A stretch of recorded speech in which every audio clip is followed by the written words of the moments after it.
Welcome to All Home Care Matters, the show where we discuss all things home care, with discussions on important age-related matters and topics. Brought to you by Enriched Life Home Care Services, the #1 rated home care provider in Michigan by Top Rated Local.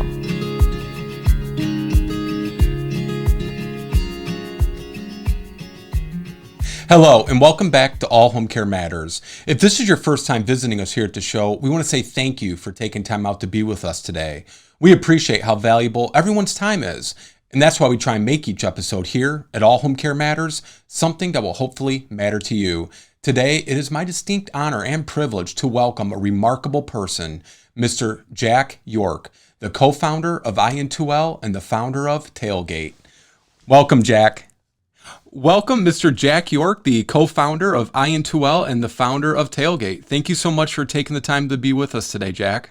All right. Thanks, Lance. It's always fun to kind of spiel about what we're up to on the road. Happy to be here. Wonderful. You are on the road an awful lot. We'll get into that with Tailgate and, your other ventures. Where are you at today? I'm in Hollywood, Florida. Wonderful. And the 34th floor of a hotel after earlier in the week being in a Roadway Inn and a Super 8. So I'm hard to get a handle on demographically. Yes, I would say so. Well, we are, of course, located in not sunny Michigan. We had some nice weather this weekend. It was in the low 70s. Today it's in the high 30s. So we just learned to deal with it here. But I can send you a picture of me at the Rose Bowl wearing a Michigan football T-shirt. If that's of interest to you. That is the fastest way to our hearts here in Michigan. Absolutely. I am a Nebraska fan, but that day that's okay. I was a hardcore Michigan fan. Anyone but Ohio State, Jack. Yeah. Okay. Anyone but Ohio State.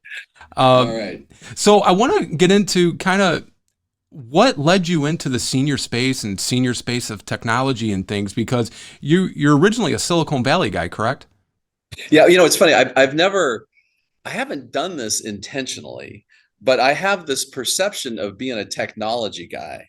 And anybody in our company that ever hears me described as a technology guy, they have trouble pulling them off the floor laughing. So I was a sales and marketing guy forever, more of a sales guy in the Silicon Valley, and worked for 15 years for a semiconductor company, and our company got bought and sold, and I knew when to duck and when to stand up, and so I wound up having a really a good job in my late 30s and right when I turned 40, and had I won't go into a lot of detail about it, but just had a really spiritual experience with my mom dying.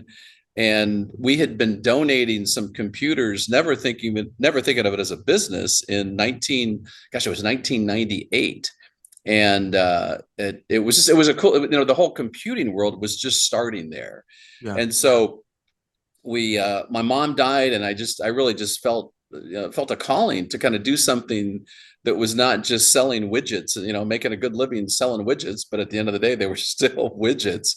And I wanted to do something that mattered. And so I think as I, kind of put this all together later, the fact that I knew nothing about senior living, nothing about the space was really a benefit, because I didn't grow up with all the regulatory issues. I didn't grow up with the reason why not to do something. I just had this observation. It wasn't that complicated, just an observation that these people that were teachers and welders and lawyers and doctors that were in nursing homes, memory care, whatever it may be, they were treated like 10-year-olds from an activity context. And I was like, there's got to be a better way. And the fact there's so many people that helped me along the way, not from a business standpoint so much, just as I don't know this space, and I don't know this, and I don't know that. And I think people saw that we were sincere in what we were trying to do. And so it was my brother and I and a friend of mine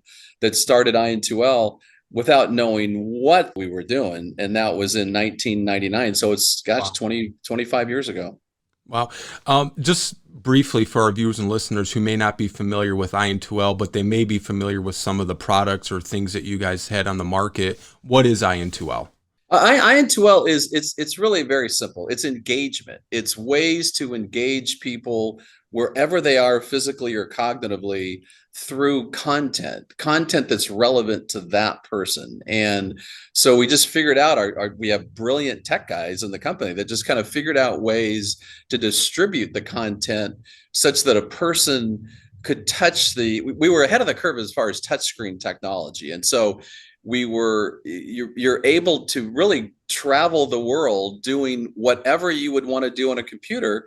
It has nothing to do with aging. It has everything to do with what do you and I, what does Lance want to do on a computer? Where do you, and just recreate that same experience for older adults, but in a way that there's a fine line between making something easier to use and making it condescending. And we were always very, very intentional, especially for people living with dementia, to figure out a way for them to be able to take advantage of all this stuff going on in the world from a technology standpoint and make it accessible to them. So now, 25 years later, it's actually I2 now is now a part of a company called Life Loop, and it's exceeded my wildest dreams that we've had. Our technology is in over 5,000 different communities.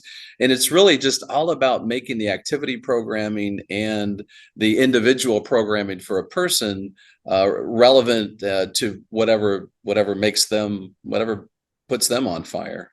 Well, and I think our industry it's important and attribute to you and your team to really maintain that integrity and that dignity of our loved ones who are living with dementia. With our company, we see families countless times through the week, through the months, and over the years who, they were in a facility or they were in assisted living or they were even in their home. And as soon as that person gets that diagnosis or gets that label of having dementia, all of a sudden you feel like you're having to treat them like an infant or a toddler or as a young adolescent. And it's like, these people still are entitled to that dignity and their, self-respect. So I think that's so crucial to, keep that as a central point of, these services. Yeah, I just am emphatic that, like I said before, it's not about aging. Just as I get older, I've always been a big Bruce Springsteen guy. And so, I was when I was 20, I was when I'm 30, it's not like I turned 60 and I all of a sudden like have a craving for the Carpenters. It's like, you're dealing with issues, you're dealing with memory loss, there's a litany of issues you may be having to deal with from a physical or cognitive standpoint, but the core of who you are is still the core of who you are. And I think the most important thing for us, I think, was to try to never have technology be a replacement for a person. It would just be a way to quickly be able to get that person to a good place through all the different experiences that technology provides. Right. When you started 25 years ago with I2L and you see where it's at present day with Life Loop and, these other industry, or I guess you could say industry leaders who are putting out products and services, focusing on those living with dementia to try to enhance their quality of life. Where do you see it 10, 15 years from now? Like, where do you see an endpoint where it's like, this is where it's going to be ultimately, or is there ever going to be an end? Yeah, Bill Gates has a great quote that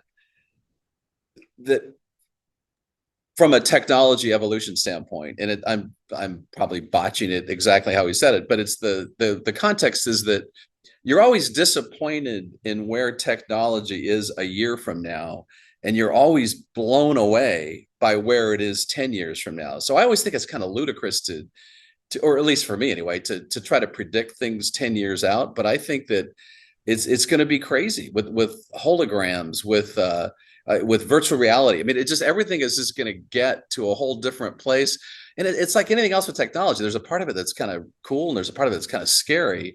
But I think the one thing that is a given is that as the population ages, and we're seeing this now, as the population ages, technology is just a given. It's when we started the company, it was a total novelty. I mean, it was people would laugh at us to think that anybody living with dementia would be able to benefit from technology. And it was really cool to just take that head on and just politely tell people you are wrong. You are completely wrong.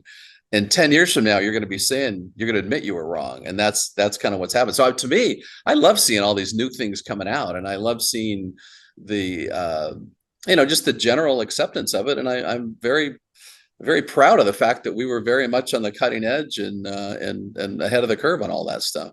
That's incredible. If you had a friend call you up today, Jack, and they said, Jack, Dad was just diagnosed with dementia. What's one or two products I need to get for him right now? What would be your response to that? Yeah, it's hard to say. There's a really good friend of mine has a company called LMS, and her products are geared towards you focus on a disease and what are the products that help that family cope, that help the person cope. So I love what she's doing. Her name is Aubrey Roten. I love what she's doing from kind of a global standpoint. From a specific standpoint, I like the cool stuff virtual reality wise. But I think the first question I think is lots of questions about the person. What fires up the person? Is it music? Is it, my mom said the rosary almost every day, which when I was a kid, it's like, oh my God, not again. But I hate admitting that, but now I'm so honored that and respectful of that. So that would have been what's relevant for my mom. So I think it's not so much the technology plugging into play as much as what is that? What are that person's hot buttons? Right. And here's this litany of things that can speak to that. That's incredible. So I want to transition over to Tailgate, which I just absolutely think is phenomenal and so cool, and something I wish I had the capability of doing, because I love learning. Hey, whenever people tell me that, I throw it right back on it. What keeps you from getting in a van and driving around and taping and then filming folks? Well, for me, it would be my jobs and my kids. That's the big hindrance. So I do it virtually, like with you, because I love hearing these stories and really getting the insights of people that have made such a profound impact in our industry. You launched Tailgate. Where was the turning point for you, Jack? Well, what actually, no, it's kind of a funny story, because as I got bigger, I have a little bit of Michael Scott in me. And okay. So as the company got bigger, nobody in the company wanted me around. Like, I just disrupt meetings. I'm that guy. When I think I was a good CEO when the company was 5, 10, 15 people. As it got bigger, once we had to get an HR person, I knew that I was probably not the right CEO anymore. And so, but I loved what we were doing. I loved the impact that we had. I loved interacting with residents and communities.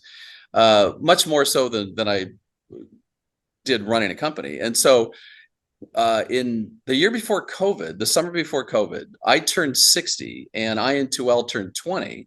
So we invented this thing called the 60-20 tour, that we took a van and put, and I'll send you some clips about that can show you this. And so we took a van and put a GoPro cameras inside. And just really as kind of a gratefulness tour, I just started driving around to our longtime customers and got their residents in the van and just started telling stories, just started hearing what they had to say. And my IN2L experience, and not that this is a bad thing, it was how you grew a company. My IN2L MO was traveling, lugging in this big black trunk with all the technology inside. Try to go see the ED and try to talk to the activity world, the therapy world, and I would try to sell the product. And then I'd roll out and go to the next community. I really didn't have that much interaction with the residents. And then with 60-20, it was just like this just eye-opening, my God, there's just treasures inside these communities. Yeah. And that really was what when I started IN2L, it really was a calling for me. And Tailgate, it's weird to say Tailgate's a calling. The capturing the people, capturing the stories, both of the residents and the staff, that really has become a calling. It's like a third stage of my life between the Silicon Valley and IN2L and now this. So we started Tailgate last year with my ex-wife had a good nickname for me, and that was Ready, Fire, Aim. I'd argue with that if I could, but it's very accurate. So when someone said, it was actually Cheryl Crooks, who's a great friend of ours, and she works for Westminster Communities in Florida. She challenged me to go big on what this whole idea, and we got a 42-foot trailer. Wow. We completely gutted the inside, put a recording studio inside, and started going all over the country in this trailer, where we would go to communities for a day, film the residents, and have this big tailgate party. And it was what happened this is all last year. And what happened kind of midway, two things happened, one good and one not so good. The good one was, I just realized it wasn't for my own satisfaction, what I was doing this for. It was not about the parties. It was very much what happened inside that little recording studio we'd set up. We have a brilliant videographer who's from Boston, and his name's Tom Brady, which is kind of funny. But he really started bringing, we'd have these conversations, and I feel like I'm good at kind of getting the people to talk. But Tom's an artist, and he turns what the people are saying into beautiful music, just watching the videos of who they are. So that was so much more relevant to me than the parties. Then the other side of it is, we had a couple of busted axles. We took out a stoplight in Boston. I was not allowed to drive after 2 months, had a couple of dents. I was put on first probation, then I was suspended from driving. And it was just too big, the thing that we were driving around. I have zero regrets. I mean, lost a bunch of money doing it, but that was what opened my eyes to what is now becoming, the Tailgate 2.0. Wonderful. Let's talk about some of these stories. Do you have any that really stand out? It's you try to find the right words. I was expecting the fun story, you have the lady, the flower shop lady, just people that kind of living the good life. What really sticks with me is I kind of break it into three categories. One is seeing people living with dementia, how when they were able to get out of this environment, and I'm not criticizing the environments, people do the best they can do, but you get people out on the road, you get them moving around. In the 60/20 tour, there was a guy, a Vietnam vet, and I'll send you this clip. It's like a 3-minute clip, but it's a Vietnam vet that was a drill sergeant. And I knew this guy, that he was in Denver, and he would always be our go-to guy for when we were testing something. We'd like to have somebody living with dementia test our product. So I got to know this guy really well, but he was the guy when you walked into a community that had, he's just staring at the wall. He's not engaged at all. And so we get him out in the van, and we run into this construction site that they're doing work, and we're trying to get back. And he becomes the drill sergeant. Oh. He rolls the window down. We got radio on here. And it was just like, and it was him. And it was, so we had so many people like that for people living with dementia, that the communities would frame it so negatively. Like, watch out for, don't bring this up and don't bring that up, and watch out, you might see this. I wasn't trying to make the person who they were 30 years ago. I was just like, man, what do you got? Let's see what you got, bring it on. And it would be just the singing, the storytelling. And I would walk away having zero context of that person living with dementia. So that was one thing that was huge. Another thing was huge was just the adversity that people have figured out ways to overcome, whether it's, I'll send you a clip of a guy with no legs, a 91-year-old guy, and he just says, I'm 91 years old. I had my legs for 89 years. I miss them, but life in a wheelchair is good. And it's like, I mean, that kind of inspirational stuff over and over and over again, it has blown me away. And the people that have put up with one woman in Mississippi who I can't even tell her story without choking up, that her daughter was murdered and thrown into a river, and how her faith in God has completely made her this joyful person. I'm 90 years old, and I had my legs for 89 years, and I miss them.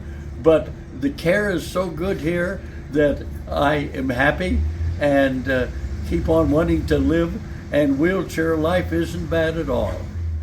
We had a really tragic experience in our life. We had a 19-year-old daughter who was a freshman at Ole Miss who was murdered. And through that experience, it took a month to recover her body from the swollen flood rivers of the river where she had been thrown into. It's not why. You don't ask why. We'll never understand why these things happen. But he said that what you ask is, God, now that this has happened to me, how can you use this for some good purpose in my life and the life of others? You choose to let it make you bitter and angry the rest of your life and rob you of all your joy, or you choose to say that, God, how can you use this to strengthen me, to make me a stronger Christian, give me more joy, and because I depend on you, and how can I relate this to other people? And that's what I was saying before, is that it wasn't about the parties with Tailgate. It was about ways to capture it's show Americana. the person. Show Yeah, the it's a constant every day. Last week I was at an MBK community, or 2 weeks ago in Colorado, and a woman, 94-year-old woman, that her husband died the year before, and he abused her for 50 years. And she wrote a book about it. At 94 years old, she wrote a book about it. And so it's just gem after gem after gem of people that are so thirsty for somebody. Can you say bad words on your podcast, or should I not say that? What depends on the. Well, just one. Can I just say one? Yeah, go for it. It's that the residents are so thirsty to have somebody give a shit about their life. And they've never been mic'd up before. They've never been in a studio before. Sure. And that, just the essence of that is one of the most profound parts of this. And it's why I just want to take this to the moon in a way that's not about me, not about Tailgate. It's about these people, absolutely, that are living inside the walls of these communities that are like I said, they're just gems. You know, I could not agree more wholeheartedly with you, Jack. What I'm envisioning, and I want to get your insight on this.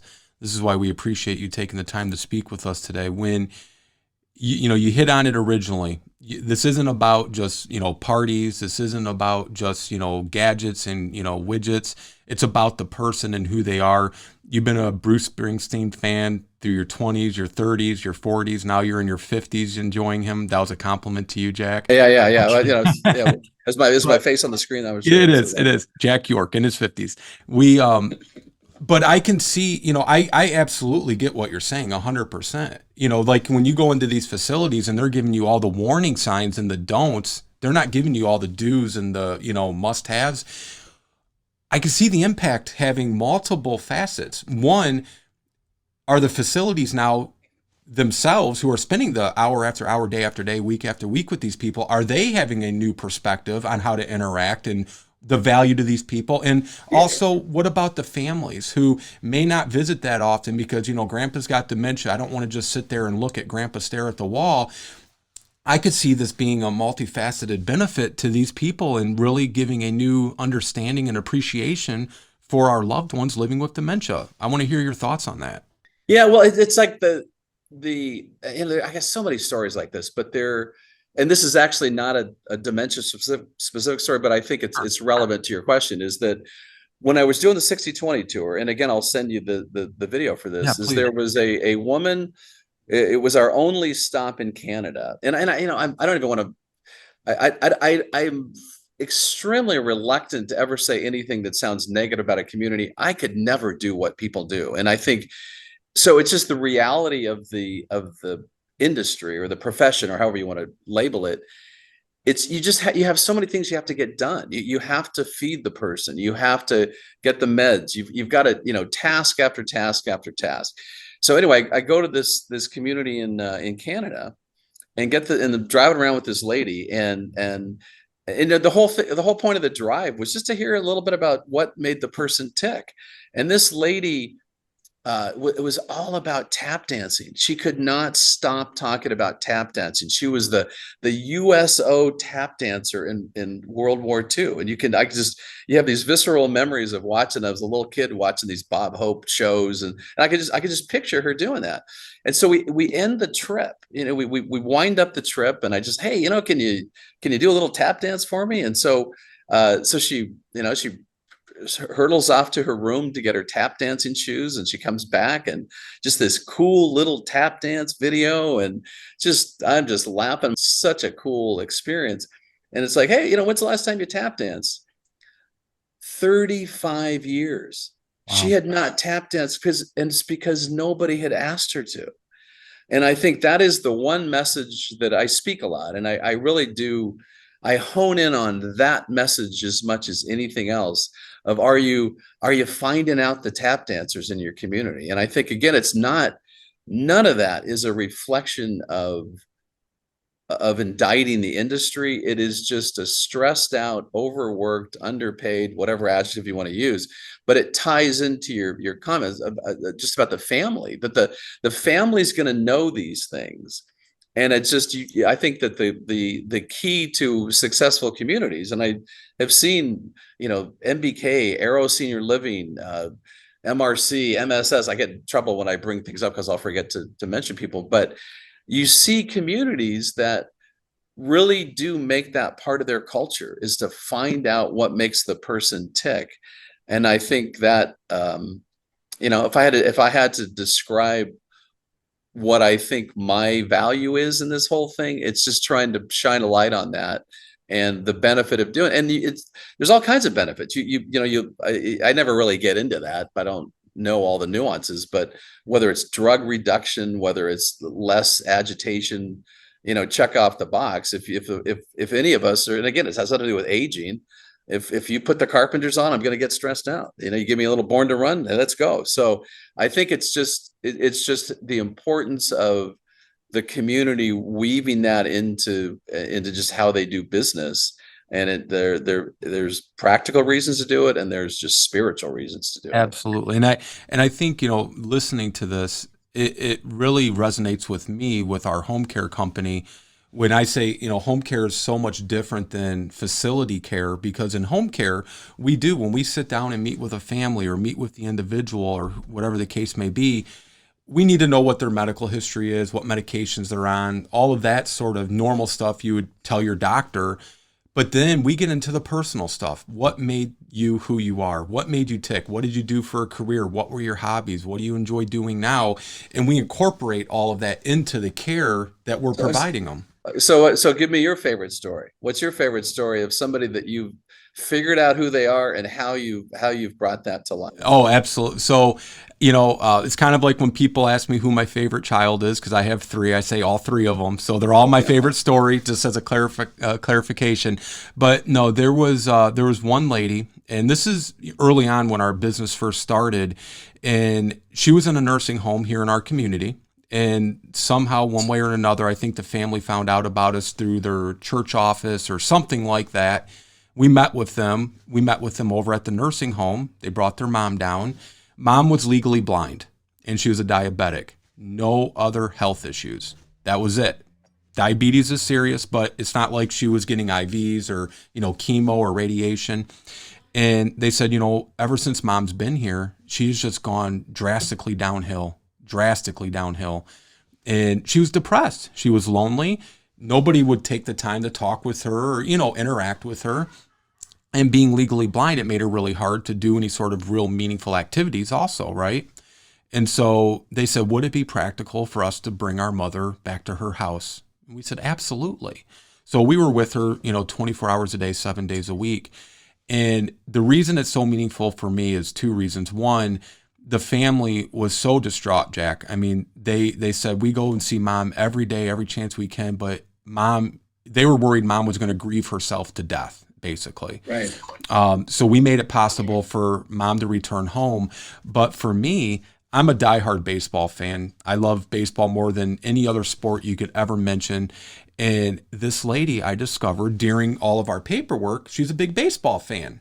And I thought, she just picked baseball, yeah, I like it. No, I mean, Yeah. I thought I was a baseball nut. She was a baseball nut. So I literally, this is when I'm an Atlanta Braves fan. That is my team. But the Tigers were in the playoffs, and this is years ago. And I started going over in the evenings when I got done with work, because I didn't have kids at the time, or, we had one, but she was very young. She'd go to bed. I would go over and watch the playoff games with her, and just her and I sitting in her living room. The caregiver is in another room. And the family said, and they had cameras. They said, that was just incredible that you would take your time after work to come over, spend 2 hours watching a baseball game with our mom. And they said it was so heartwarming for us to look in on the cameras and see mom in her chair, you in a chair, and you're both just enjoying baseball, and it meant a lot to them, and it meant a lot to me too, because that's, it's sad too. Cause like my mom died a glorious death, and a very respectful death, and I didn't have to deal with that. But my mom, grew up in Southern California, big Dodger fans. My mom, Vin Scully, you could have, to get, and that's kind of the I in 2L life loop kind of thing, is that you find stuff like that. And it just, there's a soothing quality to his voice that I hear Vin Scully. I don't hear Vin Scully. I see my mom. Yeah. And I think it's those connections. And like you said, that's a great story, because credit to you for doing that. Cause it's easy to go get caught up in the email that you got to send, or all the stuff that we just kind of get used to doing. So that's cool. And I will say, Vince Scully, there aren't many, if any, that did it better than he did. Yeah. I'm speaking at the Leading Age Michigan conference in a month, and the day so I'm the keynote on Tuesday, and the keynote on Monday is Kirk Gibson. I'm getting my butt there early to hear him, because that iconic home run. Oh, twice. Well, he did it for the Tigers first, Jack. Yeah. Okay. Have you seen that clip? You're going to talk baseball. We got to talk about this real quick. Did you see the clip? You need to go on YouTube, and viewers and listeners need to check it out if you like baseball. Sparky Anderson, right? Tigers' longtime manager. Yeah. They're in the '84 World Series. Gibby was used as a pinch hitter. No, I'm sorry. He was pinch hitter for the Dodgers. He was in the lineup because he was still healthy. Yeah. His knees were good. Yeah, and the Padres were trying to close the game out. And so Goose Gossage, all-time great closer, Padres and Yankees, he's on the mound, and they're going to pitch to Gibson. And it's audio. I don't know how the cameras caught it back then, because you didn't have a million cameras like you do now. Yeah. You have Sparky Anderson. He says he can pitch to you, to Gibby. Yelling at Gibson. No, that's really. Oh, and Gibson blasted out of the park. I mean, Gibson is, just an all-time great Tiger, and obviously for his homer off of Eckersley in the '88 World Series. Well, we can when the podcast is over, we can talk for 2 hours ourselves on baseball. Yes, we can. So I want to wrap up, because I know you got to run, Jack. And again, thank you so much for what you're doing and for your time with us today. You've been awesome and more than gracious with it. I want two final questions. One, and I know, I can appreciate this, it's not about you, but in a way it is, because our industry has a lot of these things because of you. If you were asked how you want to be remembered, what would your answer be? There's a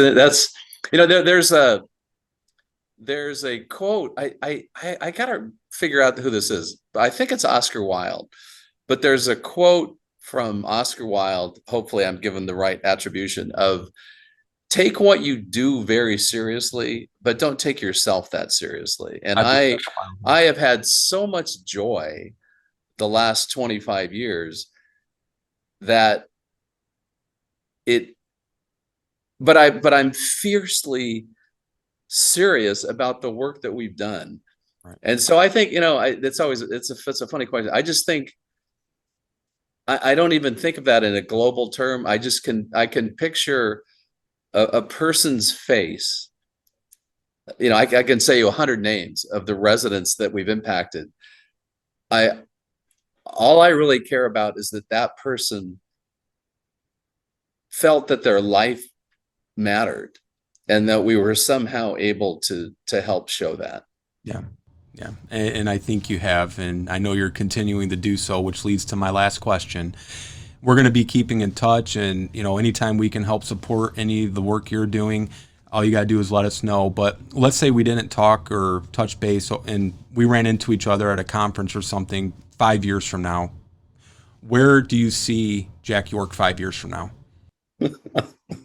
Well, I'll answer that in a second. I do want to real quickly say what Tailgate 2.0 is that we're doing two things that are completely opposite. The first is really well done professional documentaries about aging, and almost all of them in senior living communities. We did our first one for Arrow Senior Living about love in senior living. And it's like it's a world of 30-second clips. This is a 25-minute love story of different people, the different loves that they had in their lives. And I think it's to Tom Brady's credit, is just brilliant. And then the other part of what we're doing, this is incredibly whimsical. I've got a van, and it's really kind of going back to the 60-20 thing. We have a van that is just a regular Chrysler van that's wheelchair accessible. I was very frustrated when you had people you couldn't interview that were in wheelchairs. I was determined to not have any limitations along those lines. So we're taking this van, wrapping it to look like an old VW bus, getting a vintage surfboard right on top of it.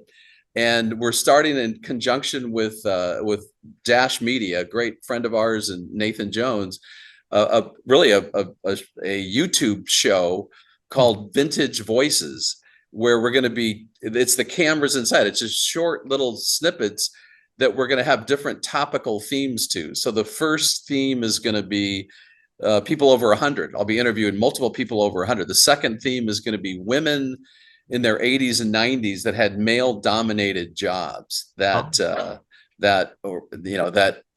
like Rosie. No, it's more like this one lady that we met last year, that she was the only woman in the CIA in the middle of Bay of Pigs.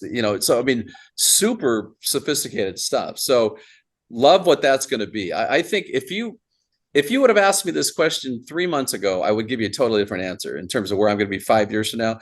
5 years from now, I want to be all over the globe, way outside the box of senior living, and just, evangelizing the joy and the beauty and the dignity and the wisdom of aging.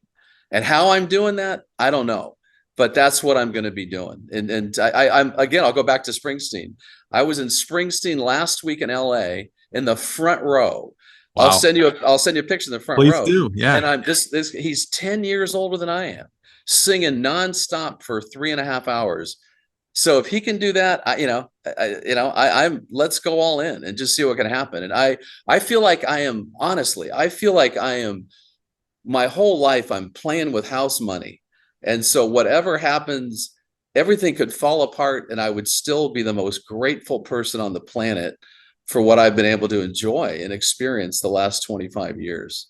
That's incredible. And I think the industry is grateful that you've been able to do that, because it's all the better for it. And I know you'll probably have a different answer maybe in a month from now too. Yeah. Well, whenever bring up the industry thing, I just kind of roll my eyes. But I know that George and Mabel and Betty, I know that it impacted them. Right. And that's good enough for me. Well, and the hope, I think, by saying industry is that, you're leading by example and you're showing what's possible and what these people are capable of. My hope is by you showing this, it will trickle down and have an effect globally on how these people are treated and valued, regardless of what their age is or what their health is. Yeah. And I would say, and just kind of wrapping up, I would say too, for anybody listening, get out of the bubble of senior living. Just think of your own life. everybody has hidden little voices telling them to do something.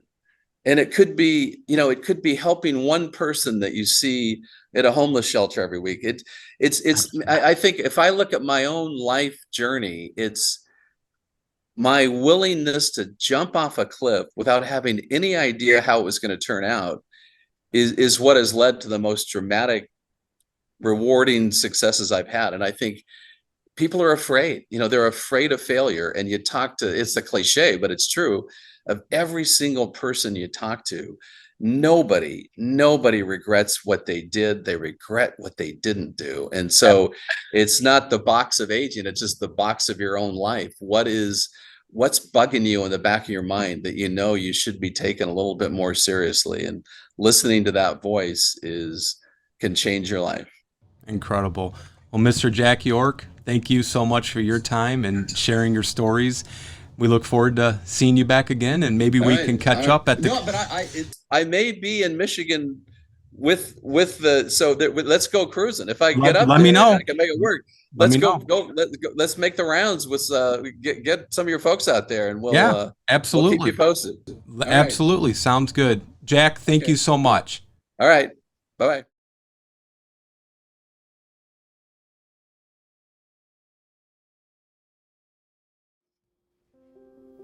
I think you can look at someone, and when you're young, there's the attraction. But then with you and with the other person, there has to be commitment. If you love one another, you have a home. I think love is what the world is about. When I get down, he lifts me up. If I needed him, he always stay with me. Sometimes I will become sick, something happen, he's with me. Okay, don't worry, I am with you. The communication between us is, we talk about everything. There's nothing held back, or if something's bothering us, we tell each other. She's just easy to get along with, and I love her for that. Of course you fight once in a while, but you always make up. I knew she had full faith in me. One word I would say, tolerance. In our marriage, that's what worked. I tolerate whatever her shortcomings, she tolerates my shortcomings. We all have the same feelings, and I think that's important. You can't box it and label it. I love you. I love you.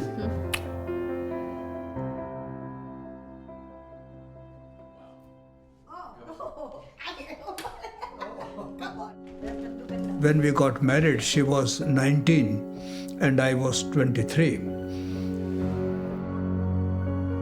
We were in India at the time, and it was an arranged marriage. So it was like first marriage and then love, instead of the other way around. There was a common friend of her father's and my father's, and they talked, and her father said that she has a marriageable girl, and my father also said that I am ready to take the plunge. Yes. So they arranged, and we met for about half an hour or an hour. And we just said, you like me, I like you, okay, we got married. It was that fast.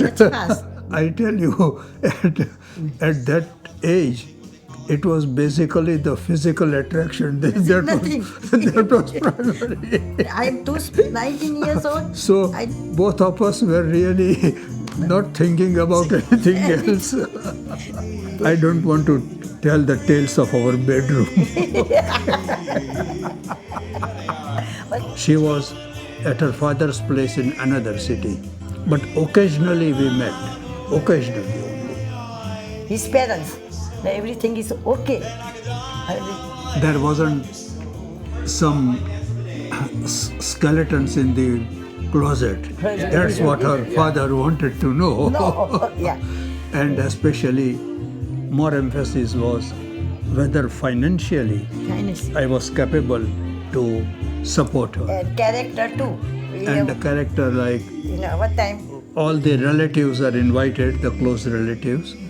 That's it. And they announced that they are going to get married. Yes. Then we got married after 1 year. 1 year. Thank you guys. Thank you very much. Thank you. when I met him with a friend, he was 21, and he was a World War II veteran. And he asked me out. And I went out with him, and I fell in love with him that first night, his green eyes and his wonderful personality. We kind of intermingled a lot and did a lot of different things, dances and that. And that's how we met. We were both 15 years old. We were students at Bay Village High School in Bay Village, Ohio. We met when we were 10 years old at the playground. We used to live in a park. Royal Park, Yeah. Naples, Italy. And I was a refugee. We met while I was a student nurse, and you were already out, weren't you? Yes. Yeah, you were already, he was an LPN. And then I met him. I met him on a dancing floor.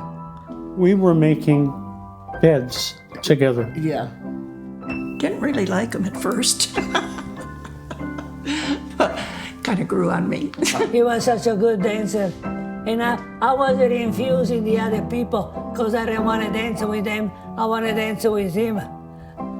We would meet up after work every day down in the cafeteria. There was a bunch of us. There was a bunch of us that met every day after work down in the cafeteria, and they were perverted. They were all perverted.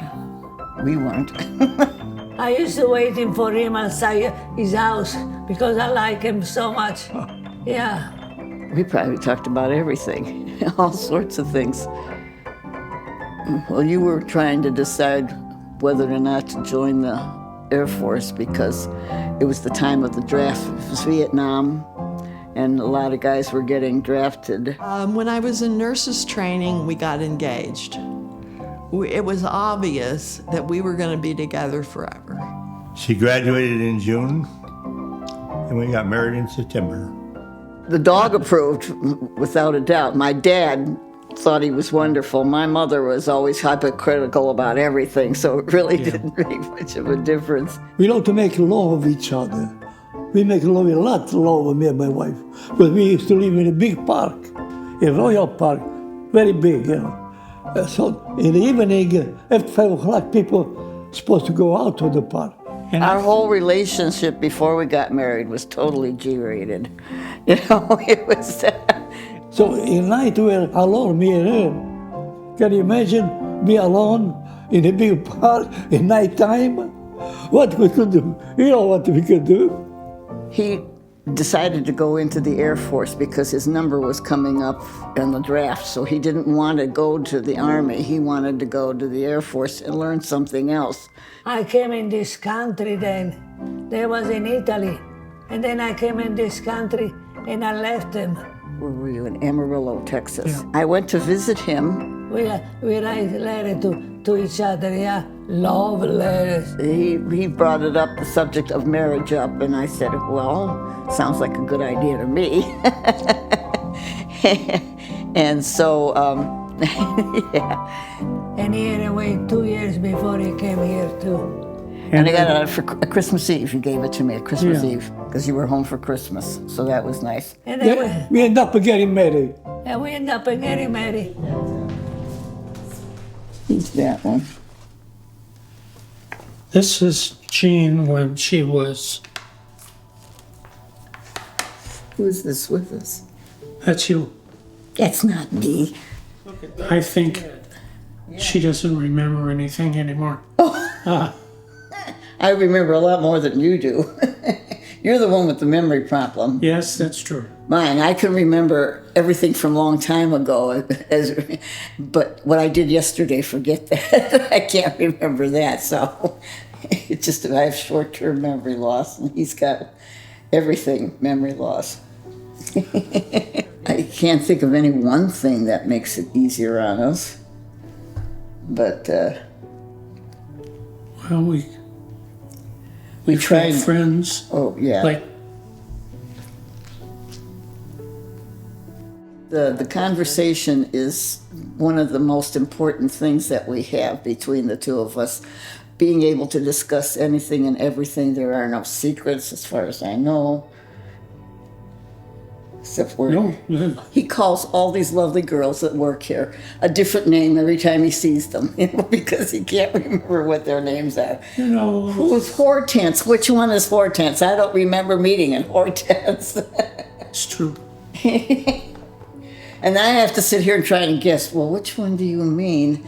And I think you just have to be patient and sit there and listen. And, sometimes it makes me laugh, and sometimes it makes me want to cry because I get upset that he's like this, but he can't do anything about it. I mean, there are days when he's real good, and there are some days when he's not. So it's a matter of being patient, too, and just go along with it, because this is, for better or worse, and sickness and in health. Here we are, till death do us part. Remember that. I wish we could go together. It would be much easier on everybody. But I don't think that's going to be the case. It never usually is. Roxy would be happy if we did that. Yeah, that would be.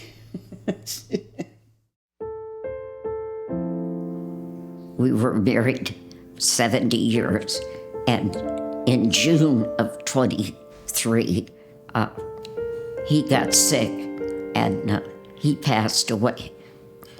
I am trying to move along in my life as it's probably a 9-month widower, and I have my good days and bad.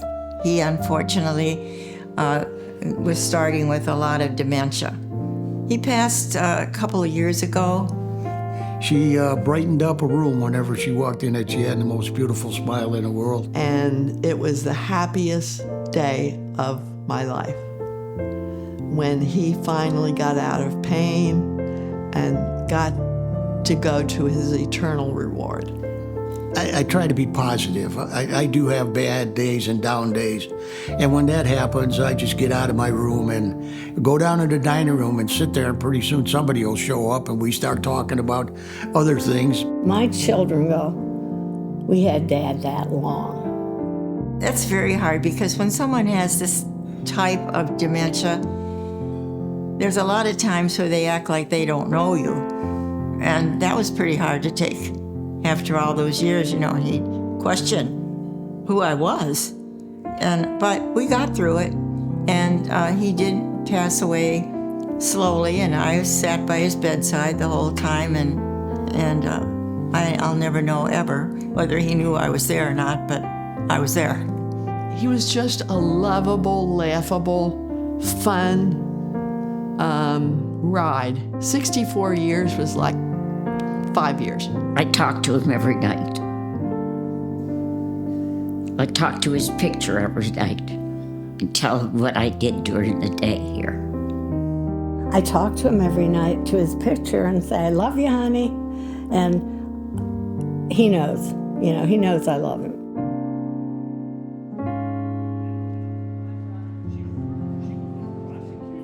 In 21, Jerry and I happened to be in the dining room, and he was sitting alone, and my friend and I invited him over to the table. And the first time he said no. He said, I'm not ready yet. His wife had just passed away. And then a couple nights later, he was walking past our table, and we said, hey, vieni qua, which means come here in Italian. And he was married to an Italian, so he knew what I meant. It's funny. After my wife passed away, I said I would not remarry, or I didn't want to get tied down, or it wasn't comfortable. And that's when I met Annie, it all turned around. I kind of fell for her right off the bat. So we would come down for dinner, and we would meet down here for dinner. And one night he was walking me back to my apartment, and he said, would you be my girlfriend? And I said, sure, I think. My husband died in 2015. I cried a lot. And I just didn't want to be alone. I just wanted to be somewhere where I could keep busy. And then I met Jerry. I respected my wife very much. I loved her.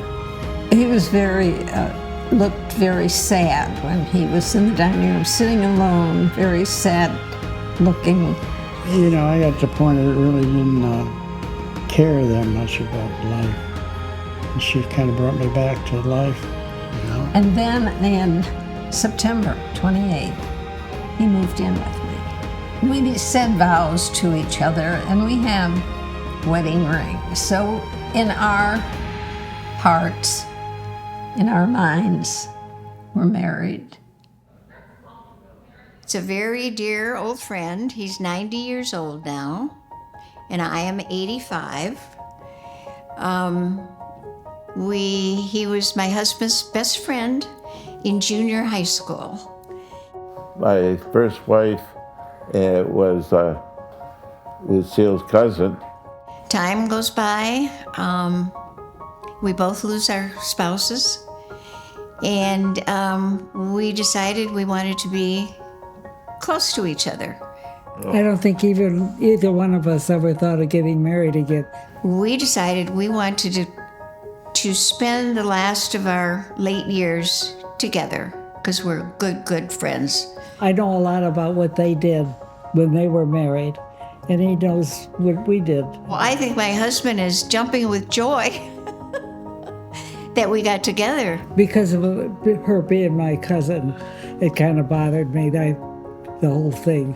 And I'm waiting for him to find his spot in the same building so that we can spend the rest of our years together.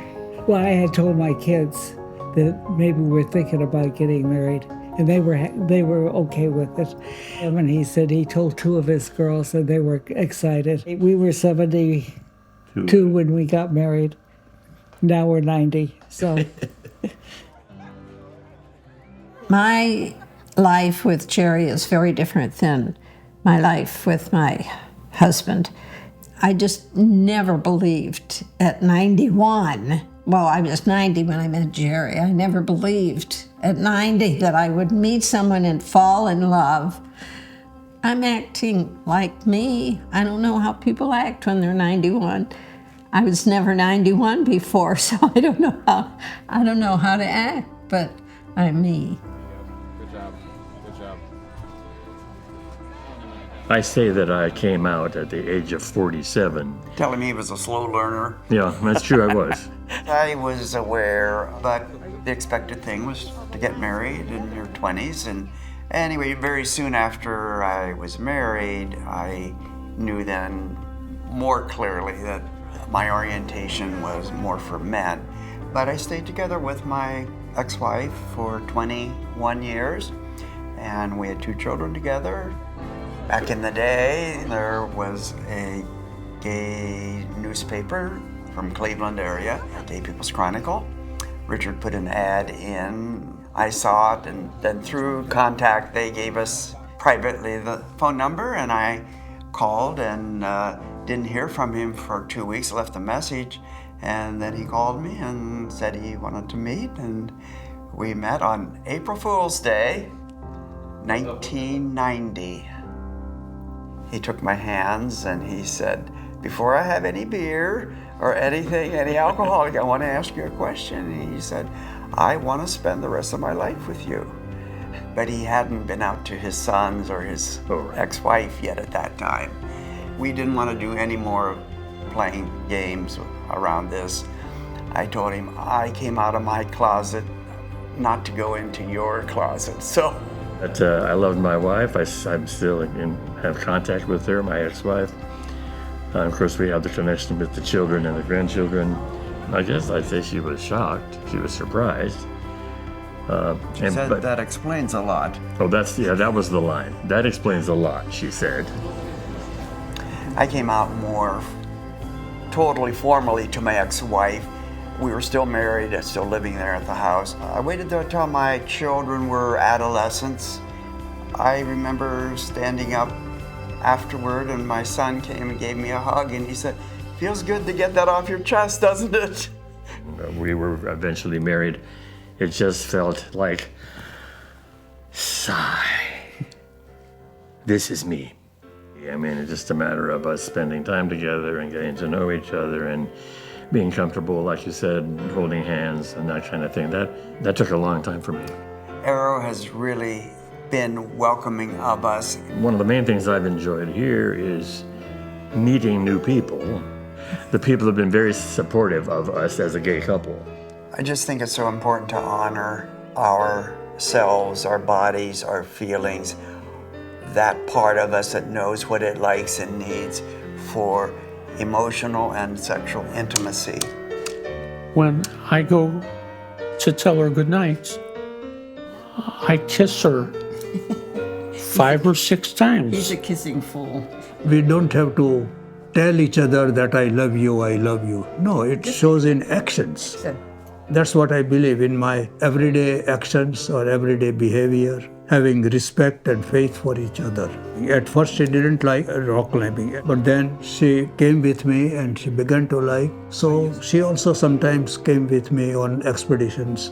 If you say yes, dear, I would recommend that very highly. I'm very, very lucky to have you, honey. Thank you. If we have a year left, 2 years left, whatever. But we're going to give it hell, right? Right. You're so good. I want to cry. I deeply love him, and no matter whatever happened, I would want to be next to him. Well, I love the fact that from the very beginning we could talk about anything. Laugh every day. Never go to bed mad. And you have to laugh sometimes when it's not very easy. We love each other very much for so many years. You accept a person the way he or she is and be flexible and tolerant toward the other person. We were best friends. That's what you need to be. I couldn't have asked for anything better.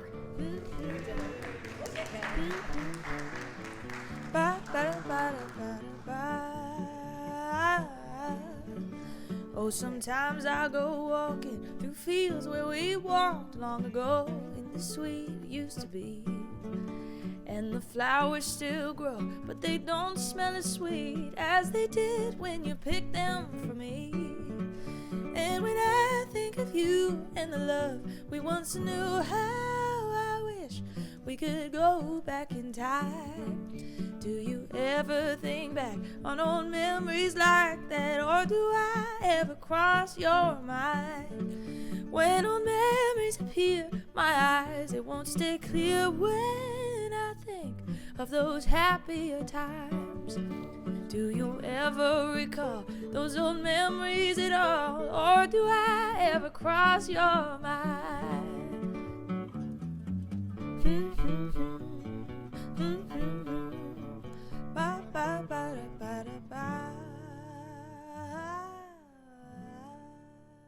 Thank you for joining us here today at All Home Care Matters. All Home Care Matters is here to help families as they navigate these long-term care issues.